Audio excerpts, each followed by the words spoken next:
Hola comunidad, lamentablemente esta historia es real, y si buscan bien en internet, hasta pueden llegar a encontrar de qué manera trataron de esconder lo que sucedió.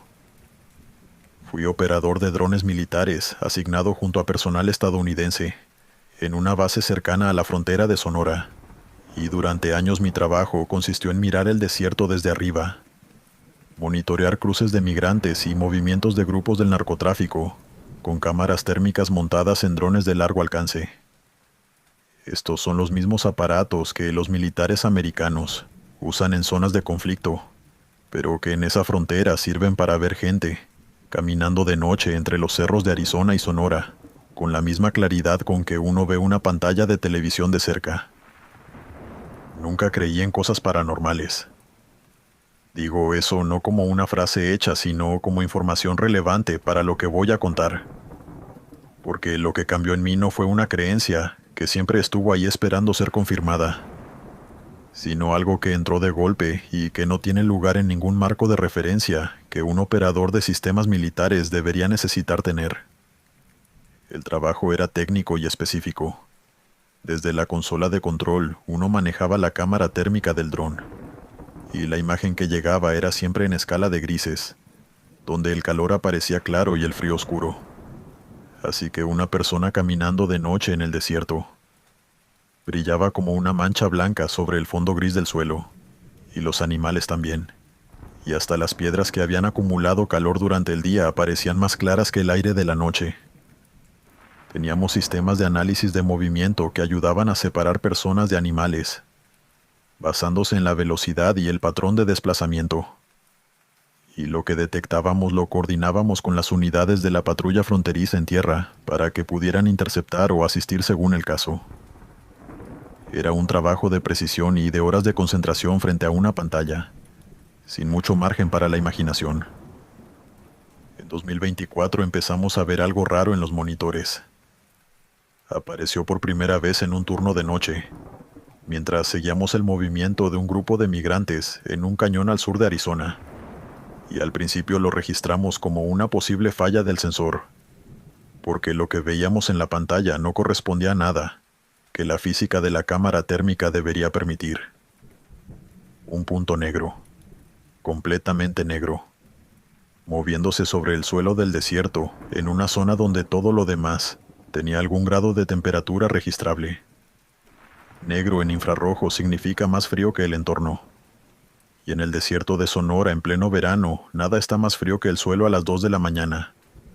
Ni el aire, ni una roca en sombra, ni ningún animal vivo. Y sin embargo ese punto se movía con la forma aproximada de algo vertical, y con una velocidad que cambiaba sin patrón reconocible, a veces desplazándose al ritmo de una persona corriendo, a veces con la velocidad de algo en 4 patas, y en ocasiones desaparecía del campo de visión de la cámara, para volver a aparecer kilómetros más adelante, sin que hubiera ningún tiempo de tránsito entre los dos puntos. Pensamos que era interferencia del calor del desierto afectando el sensor, o un defecto temporal del sistema de imagen, y lo registramos como anomalía técnica sin mayor análisis. Pero siguió apareciendo en turnos distintos, con operadores distintos, en diferentes sectores del área de monitoreo, siempre con las mismas características: el punto negro más frío que todo lo que lo rodeaba, moviéndose de formas que ningún ser vivo conocido debería poder moverse.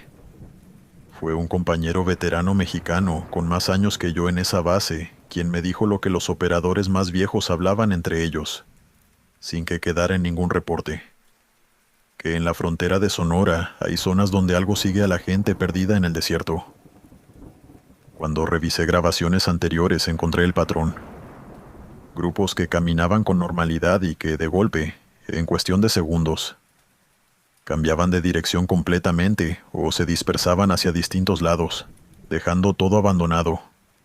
Y si uno buscaba en el cuadro anterior al cambio de comportamiento, casi siempre había una sombra oscura en el margen de la imagen, demasiado oscura para ser una roca o un arbusto, moviéndose justo fuera del centro del encuadre. La madrugada que voy a describir fue a principios de 2024, cerca de las 2 de la mañana, turno de noche en la consola. La cámara térmica del dron estaba siguiendo una camioneta de la patrulla fronteriza, detenida en un camino de tierra en un punto del desierto, donde esa semana habíamos tenido más movimiento de lo habitual. Y los agentes adentro de la camioneta reportaron por radio que escuchaban pasos alrededor del vehículo, el sonido de piedras moviéndose, respiraciones que no podían ubicar cuando apuntaban las linternas en la dirección del sonido. Les dijeron que probablemente era fauna local y que revisaran el perímetro visual antes de seguir, que era un procedimiento estándar para ese tipo de reporte. Moví la cámara para ampliar el perímetro alrededor de la camioneta, y fue ahí cuando lo vi. A unos 30 metros del vehículo, entre un grupo de arbustos bajos, había una silueta negra agachada, completamente negra en la imagen térmica, más fría que el suelo sobre el que se movía, y era humanoide en la forma general, pero las proporciones no correspondían a ningún cuerpo humano. Demasiado alta, incluso agachada, con los brazos más largos de lo que la escala permitía para esa altura, y se movía con las articulaciones funcionando en ángulos que los brazos y las piernas humanas no pueden adoptar, como si los codos y las rodillas doblaran en la dirección equivocada, con un movimiento que al mismo tiempo era fluido y completamente antinatural. Ajusté el zoom y lo que vi con más detalle me hizo quedarme inmóvil en la consola, con la mano todavía sobre el control. La figura se frenó.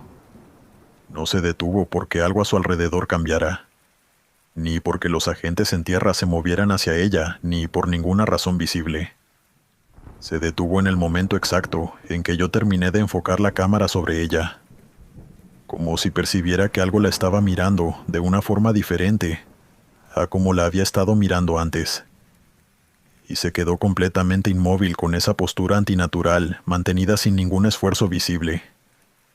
Y en la pantalla ese punto negro sobre el gris del desierto era lo más quieto de toda la imagen, mientras todo lo demás, el viento en los arbustos, el calor residual del suelo, tenía algún grado de movimiento.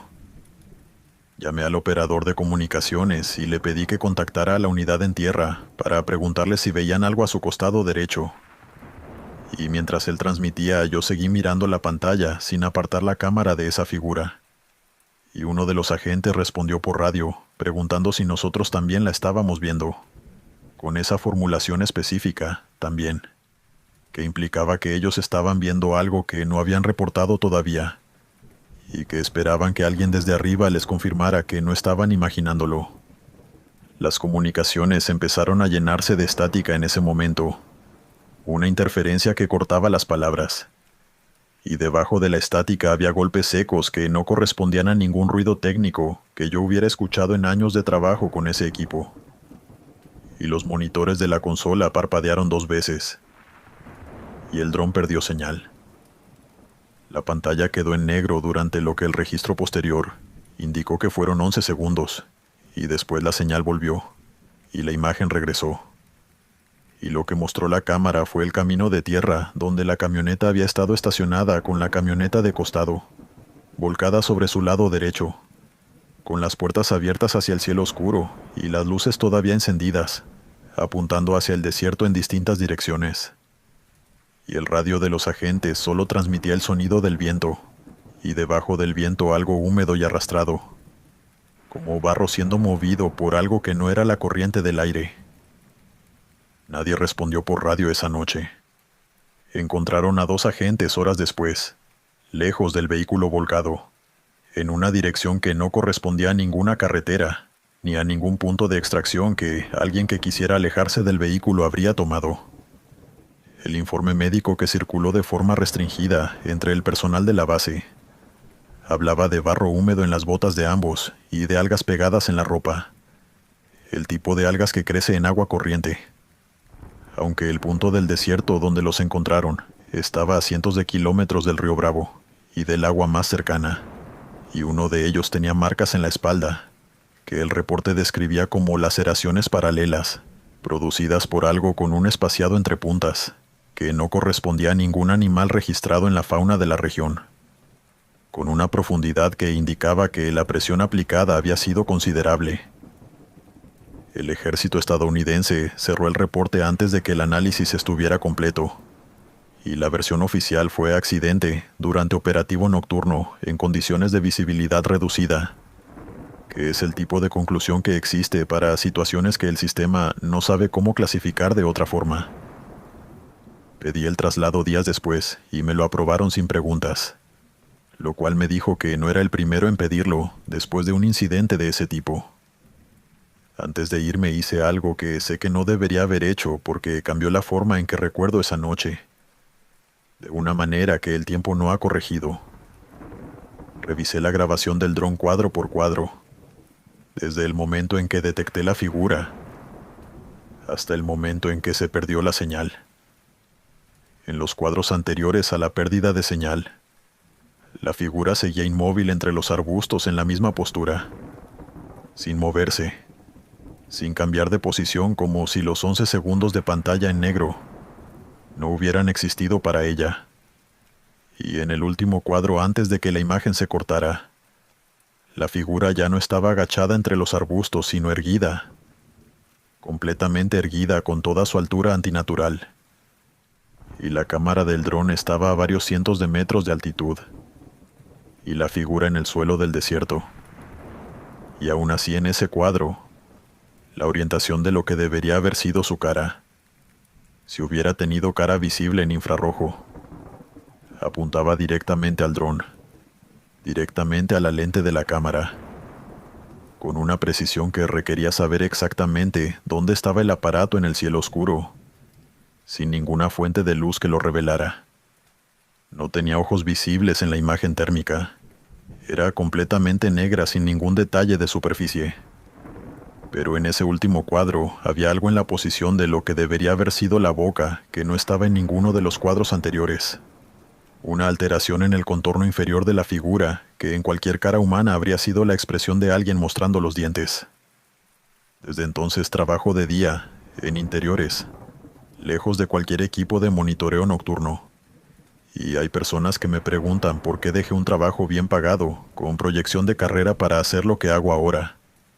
Y les digo que quería un cambio, que extrañaba estar en tierra, que las razones son personales, que son varias cosas juntas, que es complicado de explicar, que sí, que algún día lo cuento con más detalle. Pero la verdad es más simple y más difícil que todo eso. Hay cosas en ese desierto que saben cuándo las estás mirando, y que no les importa. Dale me gusta y suscríbete si lo estás disfrutando. Continuamos. Soy de Nogales y crucé hacia Estados Unidos, escondido arriba de un tren de carga hace unos años. Y hay partes de ese cruce que uno entiende como parte del riesgo que asume, cuando no tiene otra opción. El frío, los retenes, el miedo a caerse del vagón en movimiento. Y hay una parte que no entra en ninguna categoría de riesgo conocido, y que todavía hoy no sé bien cómo contarlo. Éramos varios migrantes arriba de los vagones esa noche. Mexicanos, hondureños, un par de guatemaltecos. Todos reunidos por la misma necesidad y organizados por gente que conocía esa ruta mejor que nosotros. Y nos habían explicado antes de salir que la ruta hacia Tucson era peligrosa.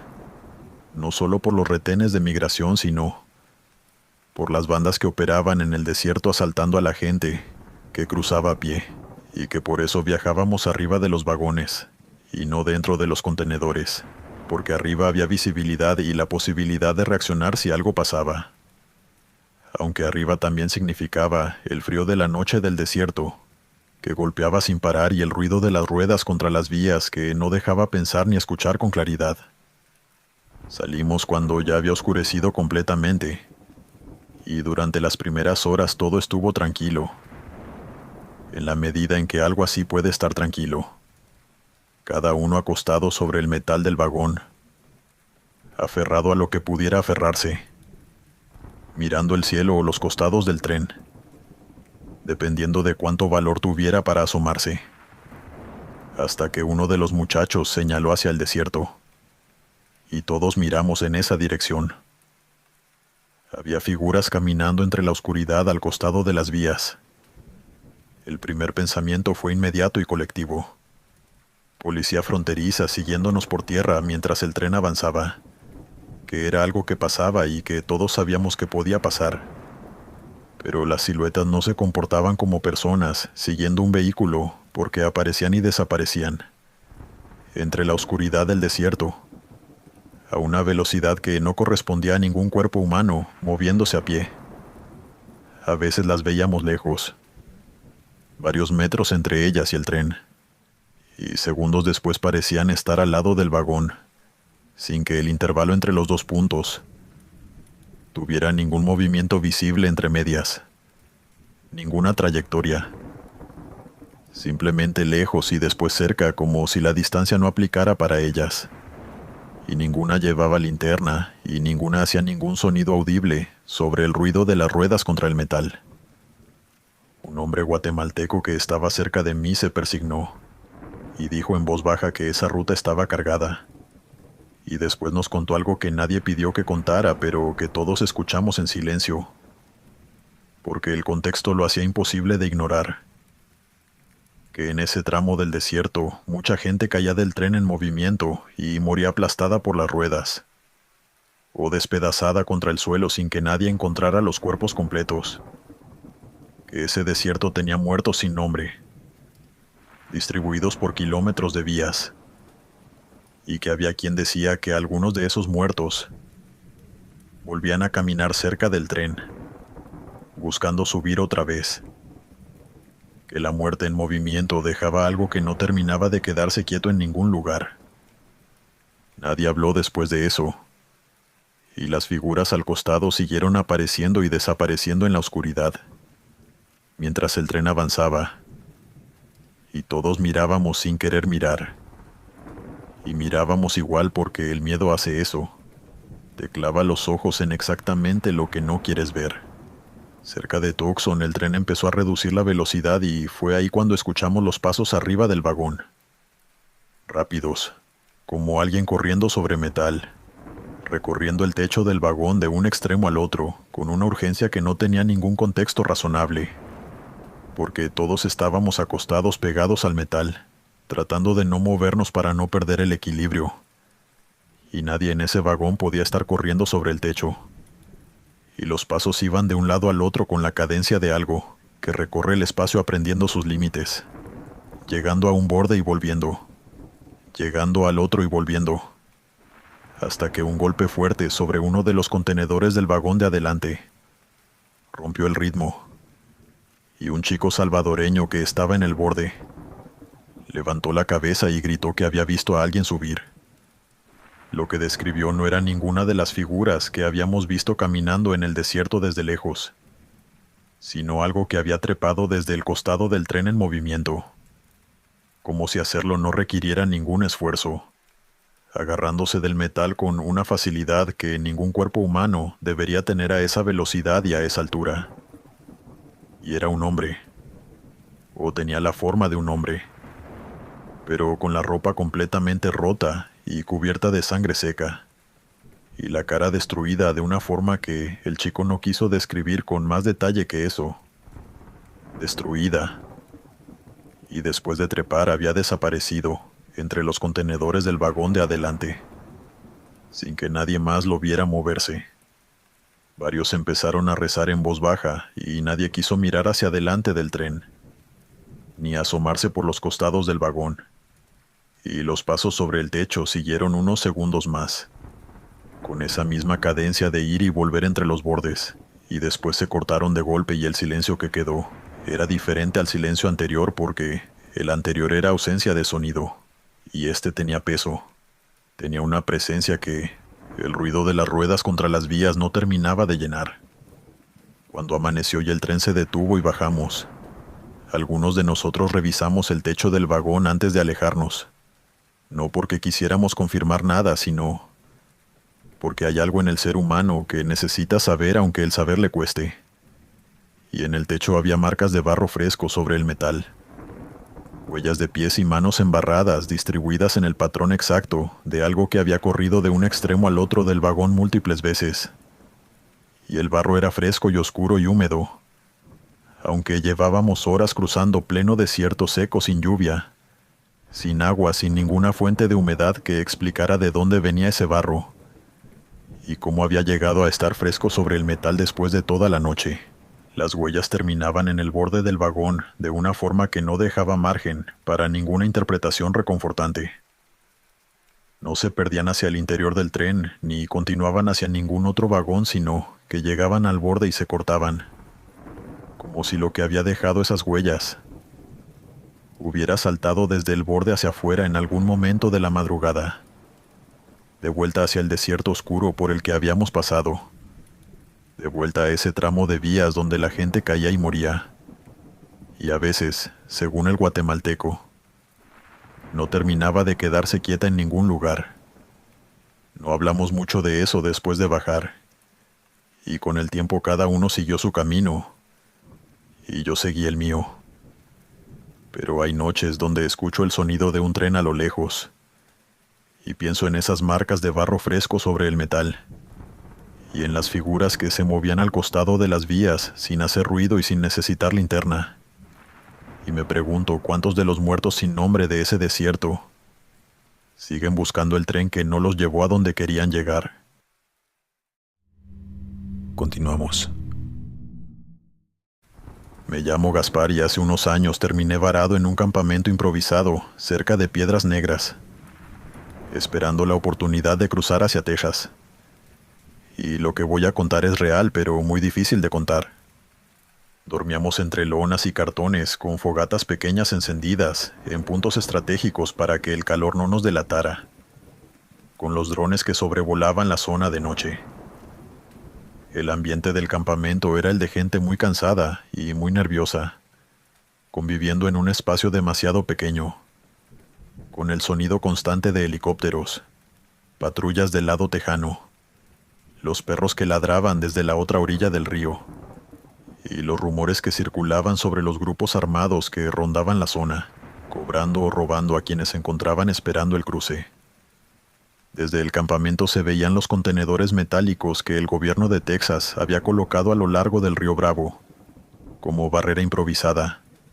Bloques enormes y oxidados, apilados formando una especie de muro que desde nuestro lado del río se veía imponente y al mismo tiempo precario, lleno de huecos entre un contenedor y otro, donde el metal no encajaba perfectamente, y por donde la luz de Texas a veces se filtraba en líneas delgadas sobre el agua oscura. Una madrugada, un hondureño del campamento nos despertó en voz baja, diciendo que había gente caminando arriba del muro de contenedores, y el primer pensamiento de todos fue el mismo: militares haciendo ronda de vigilancia. Algo que pasaba y que cuando pasaba lo mejor era quedarse quieto y esperar a que terminara sin llamar la atención. Pero cuando miramos hacia el muro y dejamos que los ojos se ajustaran a la oscuridad, entendimos que lo que había arriba no correspondía a ninguna patrulla. Las figuras caminaban sobre los contenedores, pero caminaban por lugares donde no había superficie para pisar, atravesando los huecos entre un bloque y otro sin caer, como si el espacio vacío entre el metal fuera tan sólido para ellas como el metal mismo, y eran demasiadas para hacer una patrulla. Un cubano del grupo empezó a contarlas, y llegó a más de 10 sombras moviéndose al mismo tiempo sobre el muro en distintas direcciones, y todas eran altas y extremadamente delgadas, con una delgadez que no era la de un cuerpo humano, sin importar cuánto hubiera adelgazado, sino una delgadez estructural, como si estuvieran hechas de algo que ocupa menos espacio que la carne. Y algunas se doblaban mientras caminaban de formas que ninguna columna vertebral humana permite, ángulos que uno veía y que el cerebro rechazaba como posibles. No hacían ningún sonido de paso sobre el metal, ningún ruido de radio ni de equipo, ninguna voz. Y lo que el hondureño notó, y que todos notamos después de que lo señaló, fue que las cámaras de vigilancia que estaban instaladas sobre los contenedores del lado tejano Nunca giraban hacia ellas, nunca las seguían. Como si los sensores no registraran ningún movimiento donde había movimiento constante y visible para cualquier ojo humano que mirara desde nuestro lado del río. Un mexicano que ayudaba de forma voluntaria en el refugio más cercano al campamento y que había estado en esa zona mucho más tiempo que nosotros. Escuchó lo que estábamos comentando y se acercó y nos dijo en voz baja que mucha gente había desaparecido intentando cruzar por esa parte del río a lo largo de los años. No los que morían ahogados o en el desierto del lado tejano, sino desapariciones que no tenían explicación de ningún tipo, y que entre los migrantes que llevaban tiempo esperando en esa zona, circulaban historias sobre los que caminan en el muro, pero que nadie quería hablar de eso con detalle porque había una creencia de que nombrarlos demasiado era una forma de llamarlos, y nadie que llevara tiempo ahí quería hacer eso. Nadie siguió preguntando. Cerca de las 4 de la mañana, las sombras dejaron de caminar sobre el muro y se quedaron quietas, todas al mismo tiempo. Y esa transición de movimiento a quietud fue lo que hizo que el campamento entero dejara de respirar, porque quedarse quietas significaba que estaban mirando hacia algo, y lo que tenían enfrente desde el muro de contenedores éramos nosotros. Con las sombras quietas y el silencio instalado fue cuando pudimos ver los detalles que el movimiento no había dejado ver antes. Los ojos que brillaban apenas. Un reflejo húmedo y tenue en la oscuridad como el que produce el agua en una cueva, cuando una linterna la roza de lejos. Y los brazos que les colgaban demasiado largos al costado del cuerpo, llegando casi hasta las rodillas, con una longitud que en cualquier postura resultaba anatómicamente imposible para ningún cuerpo que debiera funcionar con la mecánica de un ser humano. Entonces una de ellas empezó a bajar por el costado exterior del muro de contenedores, y el movimiento con el que descendía no era el de una persona bajando por una superficie vertical, sino el de algo que se pega a una superficie plana y se desplaza sobre ella, como una araña bajando por una pared, con los 4 miembros en contacto con el metal al mismo tiempo. Y las demás la siguieron, todas juntas, bajando en ese mismo movimiento antinatural por el metal oxidado hacia el río. Y el campamento entero quedó en un silencio donde nadie se movía y nadie decía nada, y todos mirábamos. Cuando llegaron a la orilla del río Bravo no nadaron ni buscaron un punto de cruce, sino que entraron directamente al agua y desaparecieron debajo de la superficie sin producir ninguna salpicadura, sin ninguno de los sonidos que produce un cuerpo entrando al agua. Y el río quedó completamente quieto como si nadie hubiera entrado en él. Unos segundos de silencio, y después los escuchamos desde abajo del agua, golpes suaves y rítmicos contra las piedras del fondo del río, el sonido específico de algo desplazándose bajo la superficie entre las piedras. Y entonces salieron las manos, negras y largas y cubiertas de barro, apenas emergiendo por encima de la superficie del río en varios puntos al mismo tiempo, inmóviles, sin el movimiento desesperado que tienen las manos de alguien ahogándose, sino quietas, con la quietud de algo que está esperando. Uno de los muchachos del campamento se levantó diciendo que eran migrantes ahogándose y que había que ayudarlos. Y antes de que nadie pudiera agarrarlo, ya estaba corriendo hacia la orilla del río. Y todo lo que siguió pasó en muy poco tiempo, y con una claridad que el miedo a veces da a los recuerdos, aunque uno preferiría que no fuera así. Algo lo agarró del tobillo cuando llegó a la orilla y lo tiró de espaldas al agua. Entonces, cuando quiso gritar, algo que venía de abajo le cubrió la boca, y el río empezó a moverse alrededor de él con el movimiento de animales muy grandes, desplazándose bajo la superficie. Y lo vimos una sola vez. La cara de ese muchacho con los ojos abiertos, viendo cómo el río lo cubría por completo, hasta que de pronto el agua volvió a quedarse quieta, y no quedó nada en la superficie. Ni la ropa, ni las manos, ni ninguna señal de que alguien hubiera entrado al agua unos segundos antes. Nadie entró a buscarlo porque los que buscamos la mirada de alguien para que nos diera la señal de que había que hacerlo. No encontramos esa señal en ningún lado. El río siguió quieto. Y el silencio del campamento era el silencio de gente que acaba de ver algo, que sabe que no puede deshacer y que tampoco puede procesar todavía. Antes de que amaneciera, las sombras estaban otra vez arriba del muro de contenedores, quietas, mirando hacia nuestro lado del río. Y una de ellas, la que estaba en el centro del grupo, tenía una silueta que yo reconocí antes de querer reconocerla. La altura, la forma de los hombros, el ángulo de la cabeza.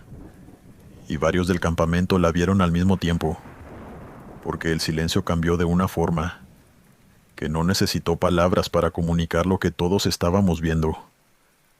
Era la forma exacta del muchacho que el río se había llevado minutos antes, parada entre las sombras del muro, con los brazos colgando hasta las rodillas, mirando hacia nosotros desde Texas con esa quietud que ya no era la quietud de alguien que espera cruzar, sino la de algo que ya llegó al otro lado y que lleva un tiempo diferente al que llevábamos nosotros. Cruzamos al día siguiente por otro punto, y nunca volví a hablar de esto con nadie que no hubiera estado en ese campamento esa noche, porque no hay forma de contar lo que no suena a algo que no fue.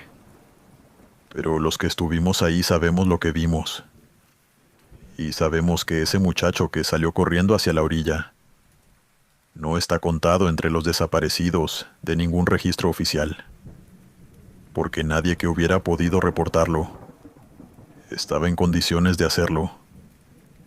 Y hay una parte de mí que todavía hoy piensa en él cuando escucho hablar de gente que desaparece en ese río sin dejar rastro, y que los conteos nunca cierran. Continuamos. Soy de San Pedro Sula y crucé la frontera hace unos años buscando trabajo en Estados Unidos, como lo han hecho miles de personas de mi país. Hay cosas de ese cruce que cuento sin problema, y hay una cosa que casi nunca cuento porque cada vez que lo recuerdo, me regresa un frío que no tiene nada que ver con la temperatura del lugar donde estoy. Y esa cosa es lo que pasó adentro de ese tráiler, entre Laredo y San Antonio. El cruce lo hice con un coyote que nos prometió un viaje rápido y seguro. Esa frase exacta, rápido y seguro, que uno escucha y acepta porque no hay muchas otras opciones disponibles, y porque uno quiere creerla, aunque algo adentro sepa que esas dos palabras juntas en ese contexto son casi siempre una mentira completa o incompleta. Nos escondieron dentro de un remolque refrigerado junto a más de 20 personas, todos apretados en la oscuridad del fondo del tráiler con el piso metálico frío bajo los pies, y el sistema de refrigeración que casi no funcionaba. Así que el frío que debería haber existido no estaba, y el calor que se acumulaba con más de 20 cuerpos en ese espacio cerrado era un infierno. Y ese calor fue empeorando durante la primera hora, hasta que algunos empezaron a descomponerse, mareados, respirando mal, apoyados contra las paredes metálicas buscando algo de aire que no llegaba. Una señora rezaba en voz baja abrazando a su hijo contra el pecho, y el sonido de esa oración era lo único que rompía el silencio dentro del remolque. Eso, el ruido del motor y el asfalto debajo de nosotros. Hasta que cerca de la autopista Interestatal 35 escuchamos el primer golpe.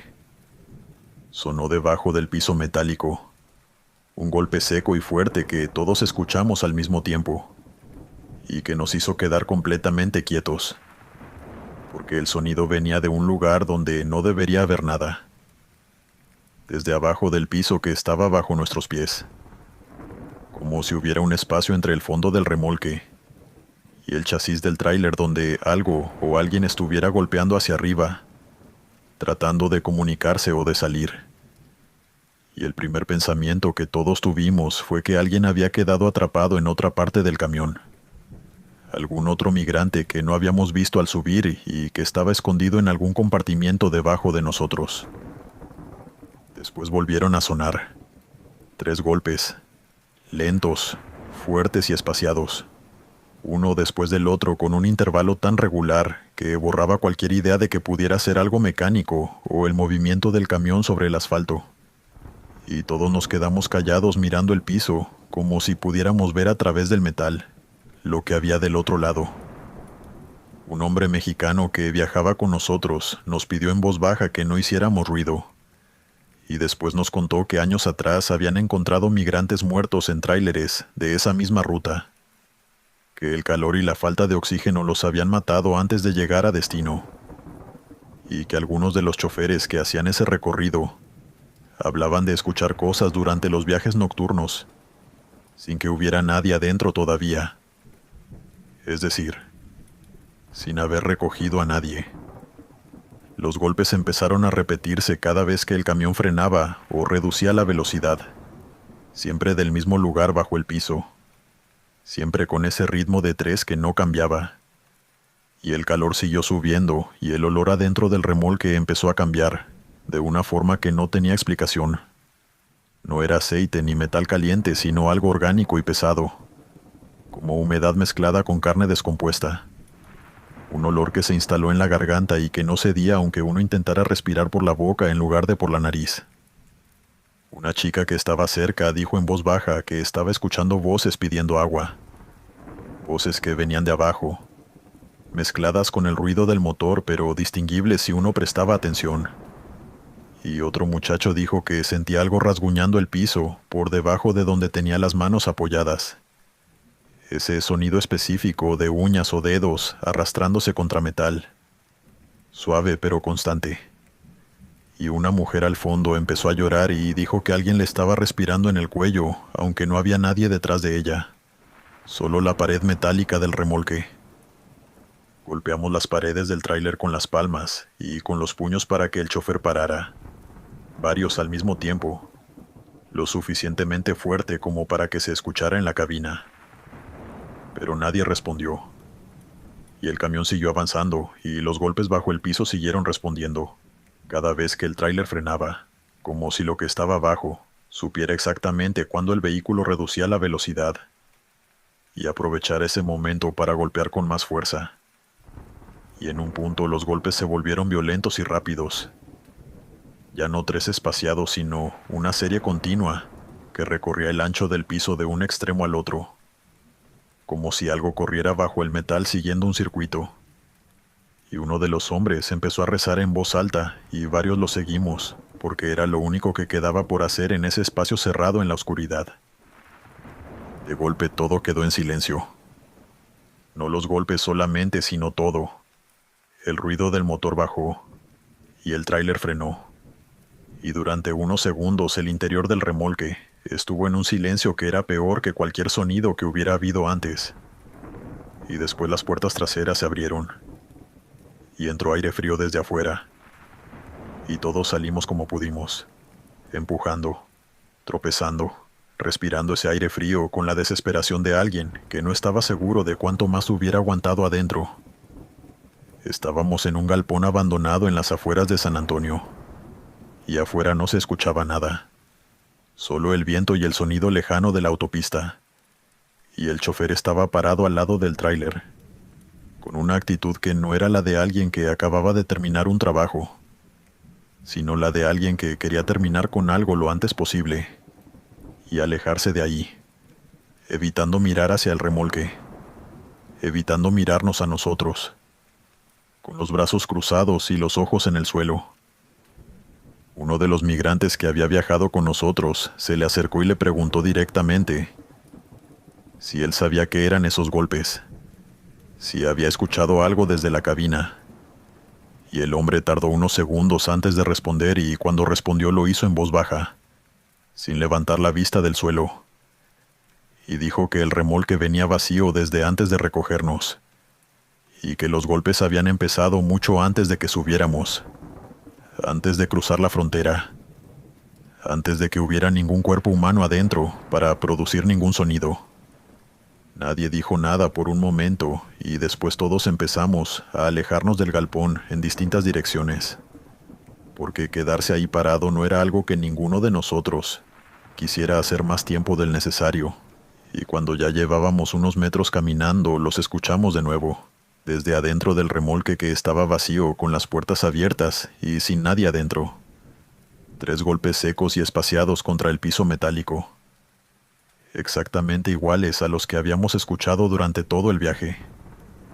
Nadie se detuvo ni volteó, porque seguramente todos pensamos lo mismo.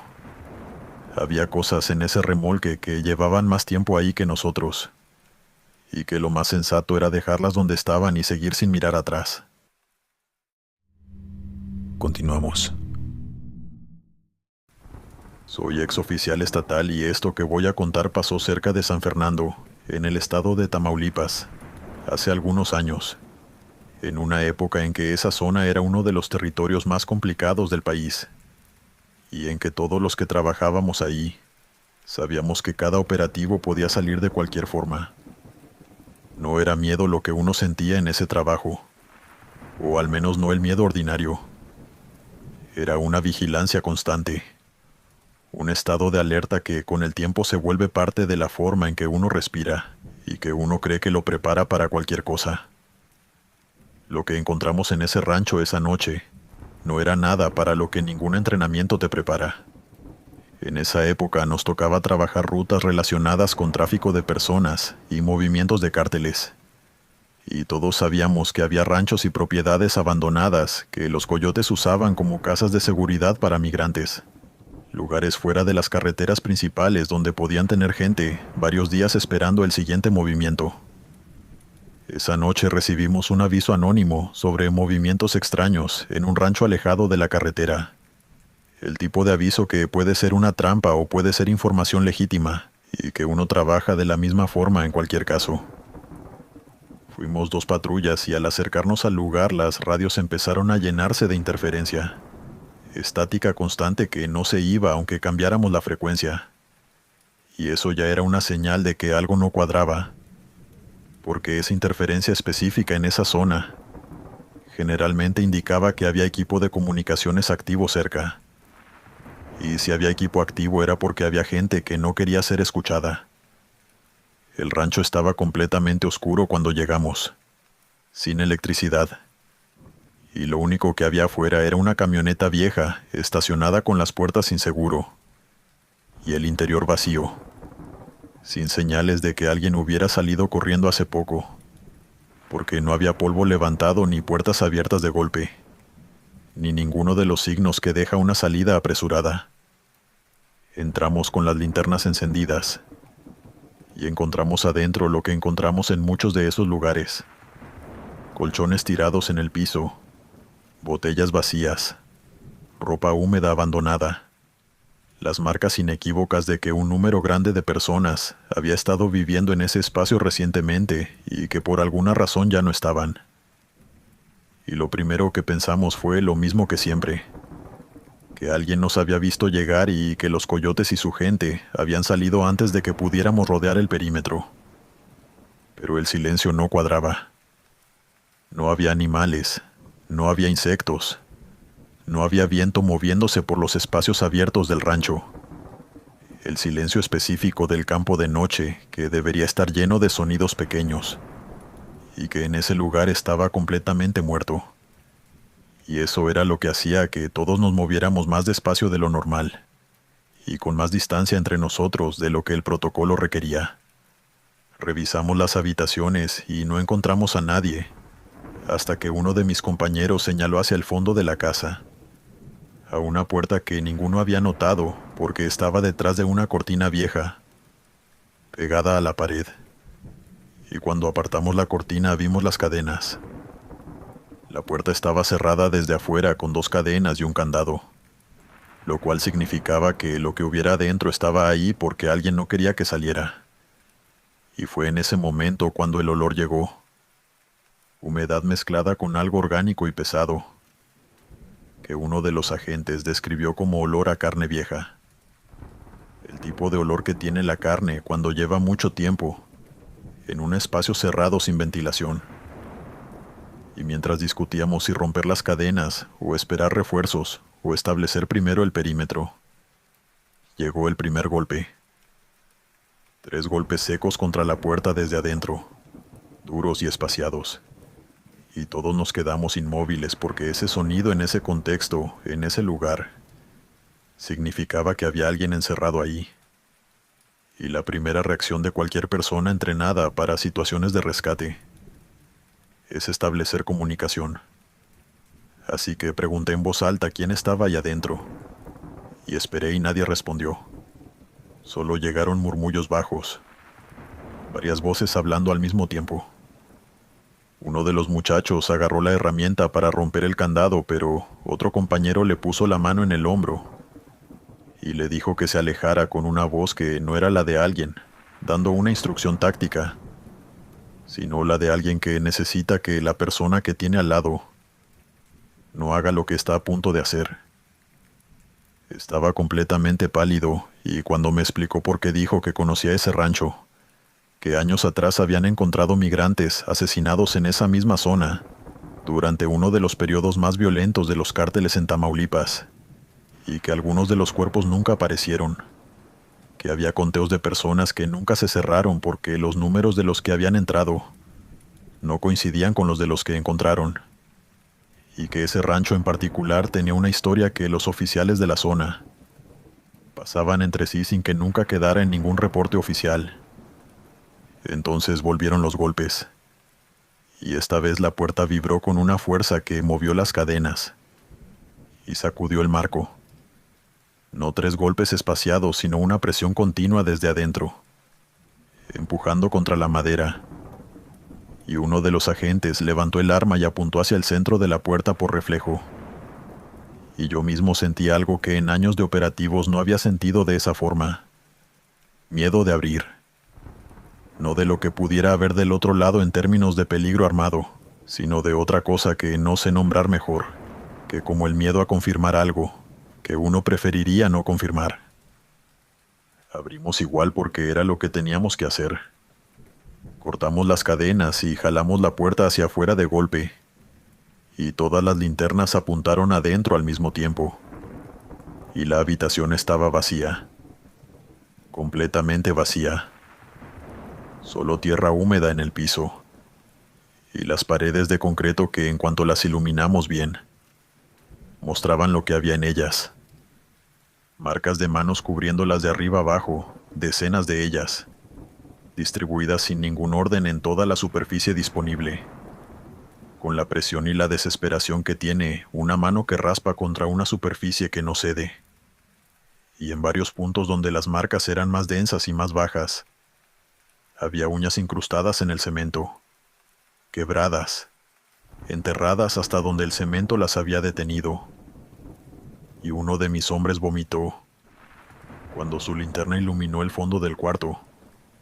Y los demás lo entendimos porque nosotros también lo estábamos viendo. Salimos de la habitación, salimos de la casa, y mientras nos alejábamos hacia las patrullas los golpes volvieron a sonar. Pero esta vez no venían de la puerta cerrada sino de arriba, del techo del rancho, lentos y regulares sobre el metal, como si algo hubiera subido mientras nosotros bajábamos, y desde ahí nos estuviera despidiendo, o marcando, o haciendo cualquier otra cosa para la que yo no tengo nombre. Nunca hicimos el reporte completo de esa noche porque no había forma de redactar lo que encontramos, y que no resultara en consecuencias para todos los que estuvimos ahí.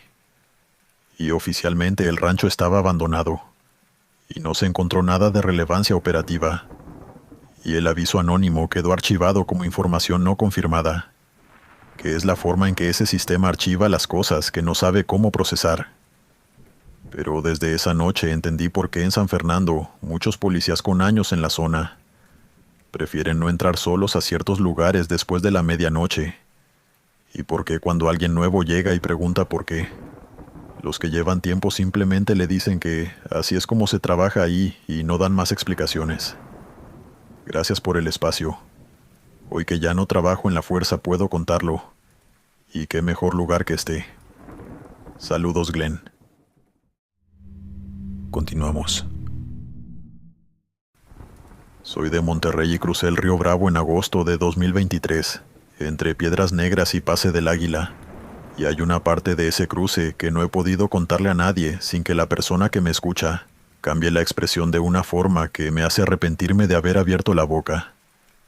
Así que con el tiempo dejé de intentarlo y guardé eso en el lugar donde uno guarda las cosas que sabe que son reales, pero que el mundo exterior no está preparado para recibir como tales.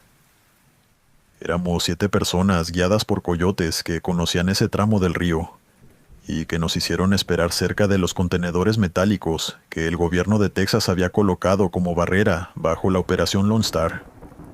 Esos bloques enormes de metal oxidado apilados a lo largo de la orilla, que desde nuestro lado se veían como una muralla, y desde adentro del agua eran simplemente sombras encima de uno mientras se cruzaba. Y esperamos hasta la madrugada mientras desde lejos veíamos las luces de las lanchas de la Guardia Nacional Tejana, patrullando el río en distintas direcciones, y calculábamos los intervalos entre una pasada y la siguiente. Cuando nos dieron la señal de cruzar el agua estaba helada y turbia, el tipo de turbidez que tiene el Bravo en esa época del año, donde uno no ve más de unos centímetros por debajo de la superficie, y donde la corriente empuja de una forma que no es constante sino irregular, que jala desde distintos ángulos y que hace que uno nunca esté completamente seguro de estar avanzando en la dirección correcta. Y cruzamos en silencio apretando lo poco que llevábamos encima con una mano y usando la otra para equilibrarse, mientras las luces de las lanchas giraban a lo lejos. A mitad del cruce sentí algo rozarme la pierna debajo del agua, y el primer pensamiento fue el más razonable: ramas arrastradas por la corriente, basura atrapada en el fondo, moviéndose con el flujo del río. El tipo de contacto que uno espera en un río oscuro y turbio, donde hay de todo acumulado. Pero el toque volvió. Y esta vez no fue un roce, sino algo deliberado. Unos dedos cerrándose sobre la tela de mi pantalón, con una presión que era inequívocamente la presión de una mano agarrando. Y el susto me hizo moverme de golpe y casi perder el equilibrio, y casi irme hacia abajo. Fue en ese momento cuando la mujer venezolana que cruzaba cerca de mí empezó a gritar en voz baja.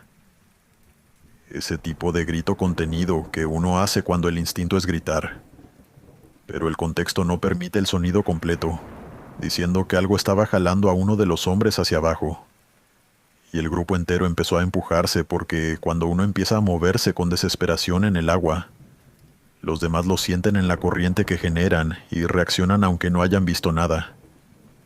Y el río empezó a moverse de una forma que no correspondía al flujo normal de la corriente, sino a algo debajo de nosotros, desplazándose entre las piernas del grupo.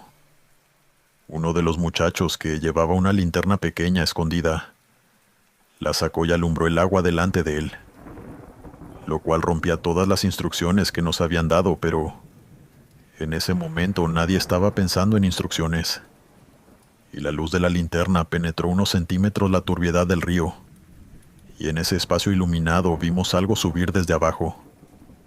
Era una cabeza emergiendo apenas por encima de la superficie, cubierta de lodo y de plantas podridas, y de raíces pegadas a la piel de una forma que sugería que esa cosa llevaba mucho tiempo en contacto con el fondo del río, con los ojos completamente blancos sin iris, ni pupila visible, de ese blanco opaco que tienen los ojos que llevan tiempo muertos, pero que en ese momento estaban abiertos y orientados hacia el grupo.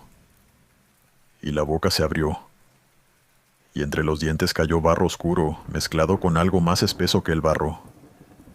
Y después esa cosa descendió de vuelta bajo la superficie, sin producir apenas olas. Y el agua volvió a cerrarse sobre el lugar donde había estado como si nunca hubiera estado. El miedo hizo lo que el miedo hace. Convirtió a 7 personas en 7 cuerpos actuando por instinto puro, moviéndose hacia la orilla tejana, tan rápido como el agua y el agotamiento lo permitieran. Y escuchábamos chapoteos alrededor del grupo, que no correspondían a ninguno de los 7 porque todos íbamos hacia adelante, y los chapoteos venían de los costados y de atrás, moviéndose con nosotros. y nadie miraba hacia atrás porque había algo en la situación que hacía que mirar hacia atrás fuera exactamente lo que uno no quería hacer.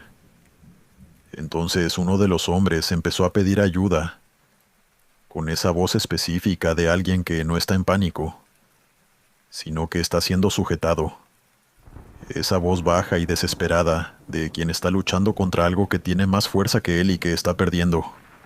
Y los que estaban más cerca intentaron agarrarlo de los brazos y de la ropa, pero se le resbaló de las manos como si algo desde abajo jalara con más fuerza de la que los que tiraban desde arriba podían sostener. Y recuerdo con una claridad que el tiempo no ha borrado el sonido de su último grito antes de que el agua lo cubriera. Y después el agua alrededor de donde había estado se llenó de burbujas negras, grandes, que subían desde abajo en cantidad. Y después nada. El río quieto y oscuro y sin ninguna señal de que alguien hubiera estado en ese punto unos segundos antes.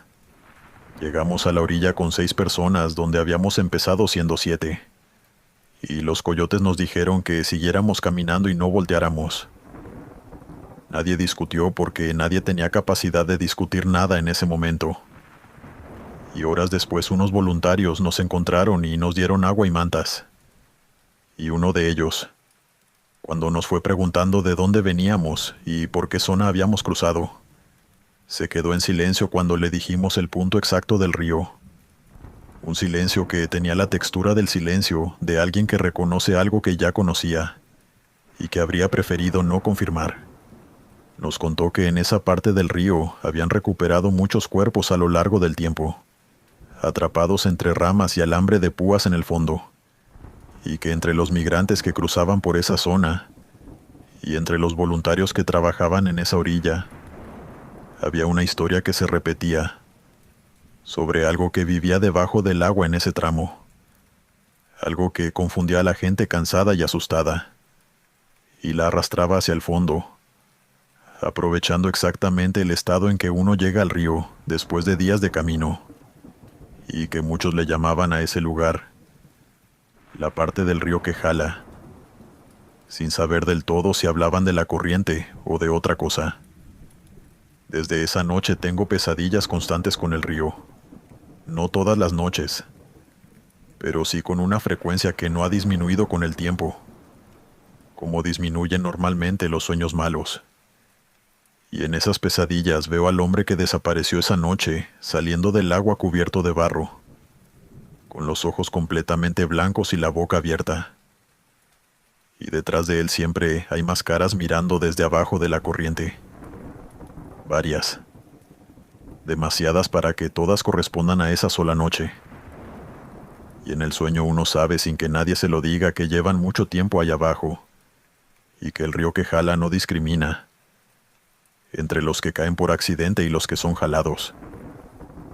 Porque para lo que vive en ese fondo el resultado es el mismo. Y el fondo tiene espacio para todos. Intenté olvidar. No pude. Y dejé de intentarlo.